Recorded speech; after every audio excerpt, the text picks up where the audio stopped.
তারেক রহমান অনেকটা কাচের দেয়ালে বন্দী।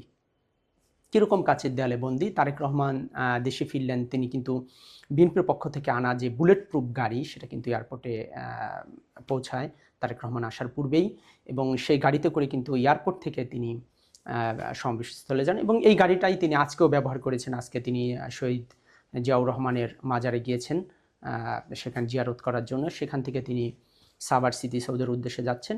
বিপ্লব পরবর্তী এখন যে দেশে যে পরিস্থিতি, তারেক রহমান ইচ্ছা করলে কিন্তু নেতাকর্মীদের সাথে সরাসরিভাবে কিন্তু মানে মেলামেশা করতে পারছেন না। এখানে কিছুটা সীমাবদ্ধতা আছে, সেটা মাথায় রেখেই তার নিরাপত্তার যে ব্যবস্থা সেটা কিন্তু বিএনপি থেকেও গ্রহণ করা হয়েছে। সরকার তো সর্বোচ্চ সাপোর্ট দিচ্ছে।